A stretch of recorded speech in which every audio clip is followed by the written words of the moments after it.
The Pope said what again? I'm sorry, what was that? What did the Pope say? I mean, apparently, and I'm going to quote, okay, because this is not my words. I'm just simply quoting His Holiness Pope Francis, who recently made a statement to Italian bishops that there is a wee bit too much faggotry going on in the seminaries, and they ought not to be admitting homosexuals to these seminaries. And one of them explicitly asked Francis what he, as a bishop, should do when, quote, when an openly declared homosexual knocks at the door of the seminary. The Italians kind of want a loophole. They're looking for a loophole, a back door with which they can allow homosexual men. By the way, my name is Joe McLean. I host a radio program called A Catholic Take, where we look at the world through a Catholic lens. I'd love for you to hang out with us. If you like it, give it a thumbs up and let us know what you think in the comments below. Lots of stories in the news that are of great concern to us, and I'm sure they are to you as well. And yesterday, it started making the rounds on the interwebs that His Holiness Pope Francis shock and awe at the Italian bishops, because he said something to them that shook them to the very bones. And I want to get into it. And I'm going to be putting links to 2 articles for you today in the show notes on this subject. One is in Italian. I don't speak Italian. I don't read Italian, but I do know how to use Google Translate. Okay. So according to this La Repubblica article, the Italian word used here is the word faggotry. Okay. It's a derogatory term that His Holiness decided to use. Again, I'm going to link to the original Italian for you, but I'm going to read to you this article out of America Magazine in English. The headline there says, Pope Francis says Italian seminaries should reject gays. Let's compare that to the Google translated version of the Italian, which reads, quote, there's already too much faggot or faggotry going on. Pope Francis thus invites Italian bishops not to admit gay seminarians. So he's rocking the Italians with what I would call the obvious. But here is the America Magazine article for you. It says, Pope Francis told the Italian Bishops' Conference not to allow homosexual men to enter the seminary to train for the priesthood, according to Italian media reports. The Pope's words took many by surprise, given his openness to the LGBT community throughout his pontificate. Francis famously replied, "Who am I to judge?" when asked about the gay lobby on a Vatican plane ride back at World Youth Day, coming back from World Youth Day, Rio de Janeiro, back in 2013.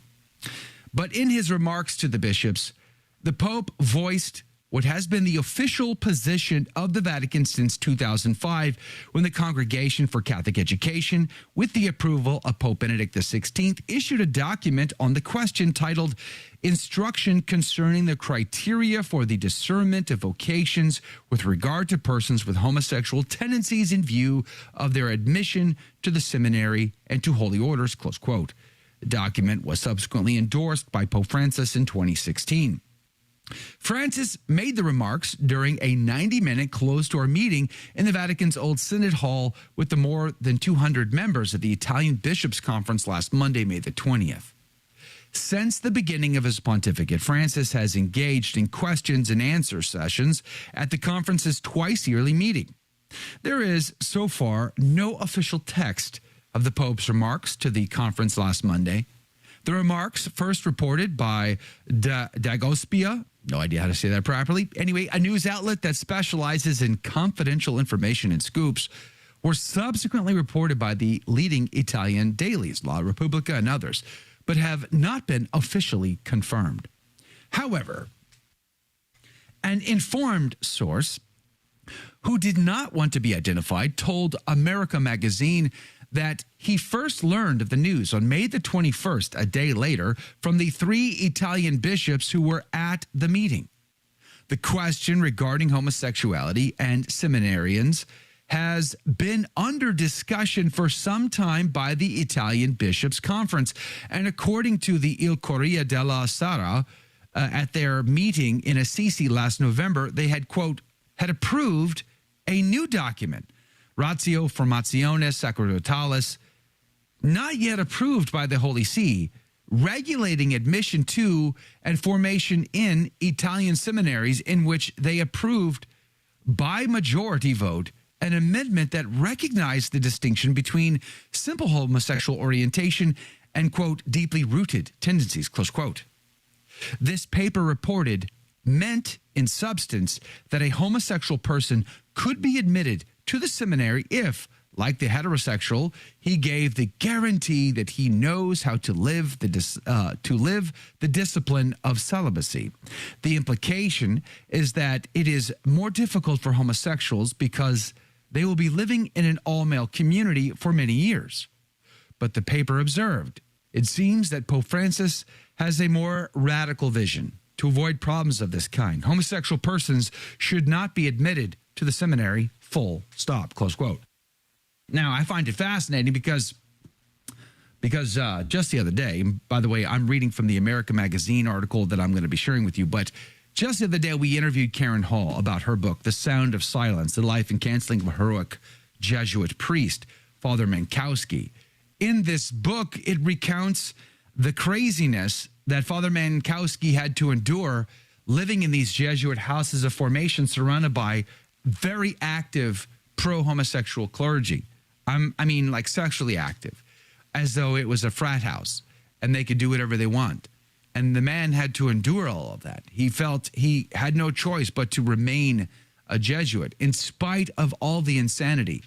It's a crazy story. I highly encourage you to check out the book. I think you're going to like it, The Sound of Silence by Karen Hall. Or check out our podcast. You can go to thestationofthecross.com/ACT to get the podcast of the show. You can also get it right in your mobile app, iCatholic Radio. It's available to you there, or on the YouTube page, wherever you like. It's also on Rumble. But nonetheless, it's an insane thing to think about. And it reminded me that years ago,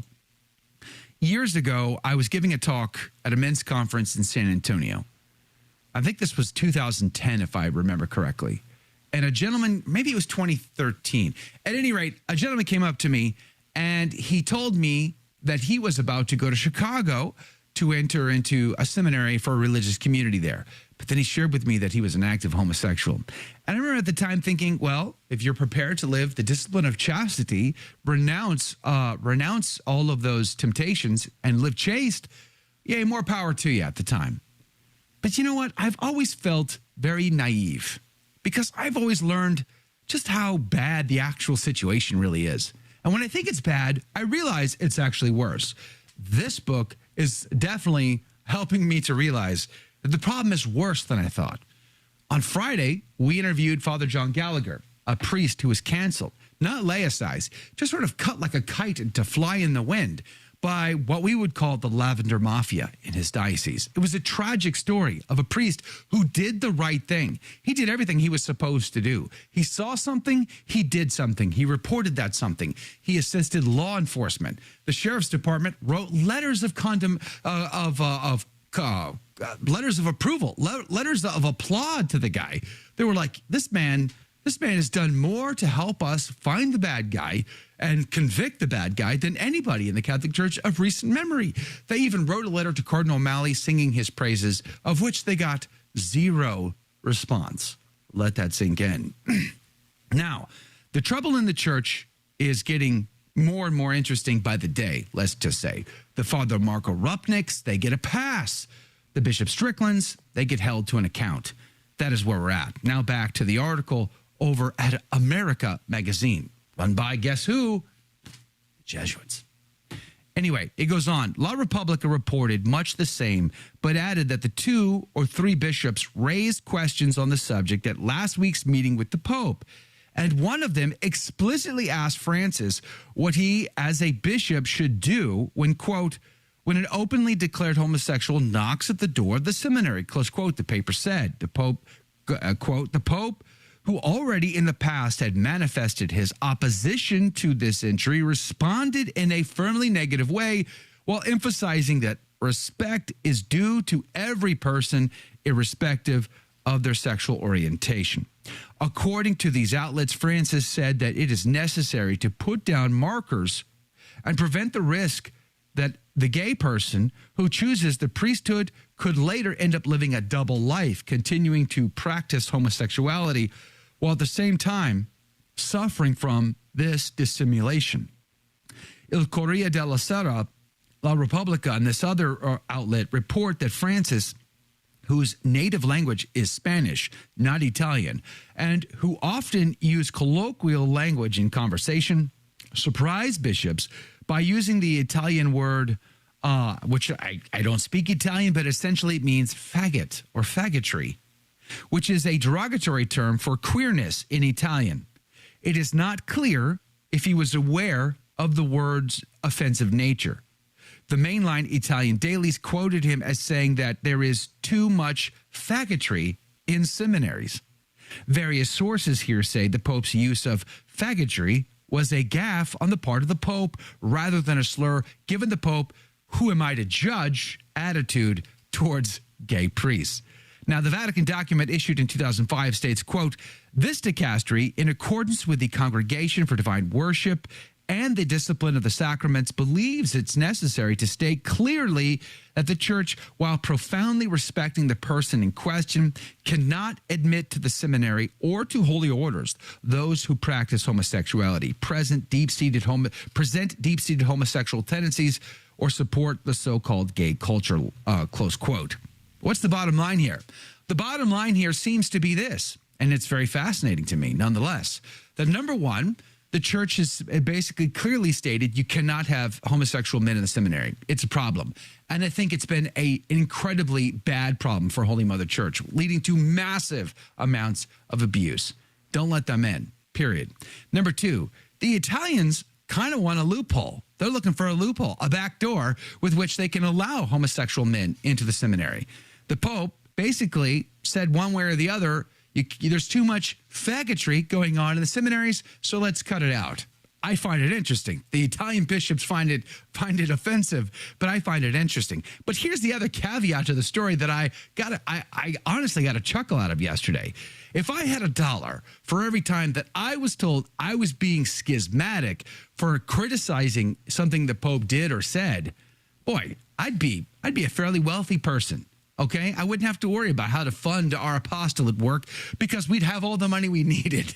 But you know what? I find it very interesting. I wonder, out of all those Pope-splainers out there who seem to justify everything that comes out of Pope Francis these days, I wonder if they're willing to step up and say, hey, listen, the Pope has said it, so to reject it, to go against it would be schismatic.